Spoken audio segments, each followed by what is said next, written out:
All right, we are on page 12 of our class packets, and you should have already went through and done the warm-up. So I'm just going to go ahead and just kind of go over it briefly and give you the answers so you can check. The first one, what is the slope of a horizontal line? That would be 0. What is the slope of a vertical line? That would be undefined. Number 3, what is the slope between these 2 points? You would have to have used the slope formula, and you would have got 11/7. For number 4, when 0's on the bottom, it's undefined. When you simplify it, if you have 0 on the top, it comes out to be 0 when you simplify it. And again, if you can't remember, just put it in your calculator. If it tells you error, then it's undefined.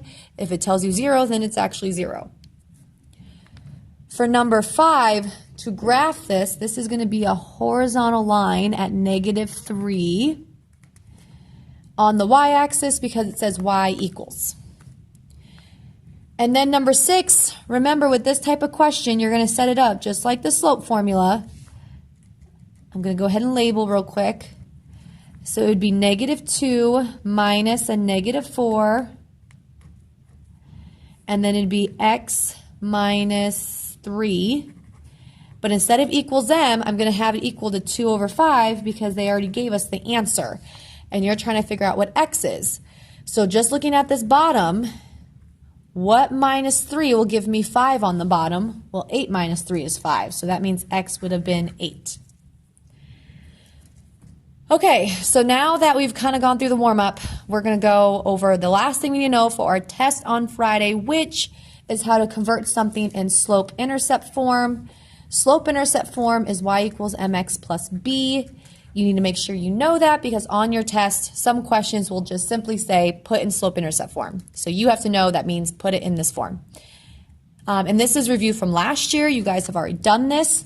But basically, if I want to rearrange this and put it in this form, I have to get y by itself. Right now, I have the 5x by the y and the 3. Well, if I want to move the 5x to the other side, I want to move the 5 and the x together because I got to get this whole thing away from y. In order to do that, that's either addition or subtraction. Since it's already positive, that means I'm going to have to subtract it in order to get it across this line. So on this side, I have 3y. And then on this side, you can't combine 6 and -5x. Those are not like terms. So you just leave it as -5x plus 6. Or you can have it the other way. Now, y is still not by itself. I have this 3 in front of it. The 3 is attached. That means multiplication. So if I have to cross the line, I'm going to have to do division. Division, you're going to do by everything. So I'm going to divide everything by 3. So this will leave me with y equals -5/3 doesn't reduce, so I'm just going to leave it as -5/3. And 6/3 does reduce to 2. There's my answer. It's now in the form y equals mx plus b. So I'm done because that's all it wanted me to do. So for this one, same thing. I have to get everything that's around the y to the other side. So the 2x needs to go over there together. Again, if you're going to move it together, that's addition or subtraction. Since it's already positive, I'm going to go ahead and subtract 2x. So I'm left with 4y equals. These do not go together. They're not like terms, so you just write it out as -2x plus 7. Lastly, I got to get rid of this 4 by division. I'm going to divide everything by 4. So I have y equals -2/4 does reduce to -1/2. 7/4 does not, so you can put it as a decimal or just leave it as 7/4. So there's that one in y equals mx plus b, which is slope-intercept form.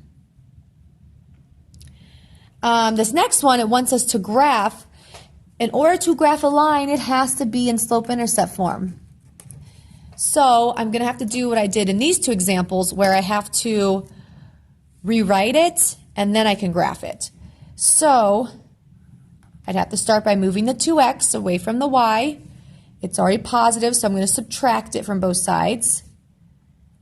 So I would have 5y equals 20 and negative 2x are not like terms, so I'm just going to write out negative 2x plus 20.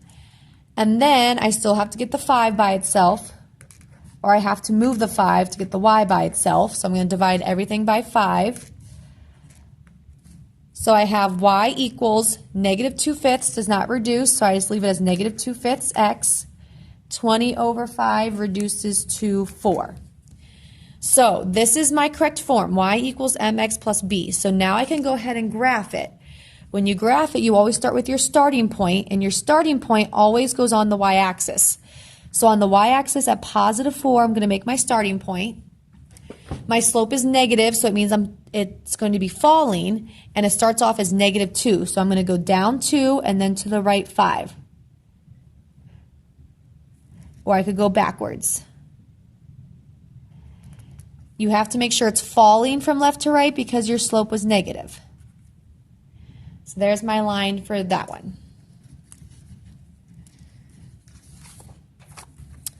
The last one you have to do, I want you guys to practice it, but you have to get this in y equals mx plus b, and then you go ahead and graph it. Once you're done with this one, you can work in your homework packet. Everything in the homework packet can now be finished.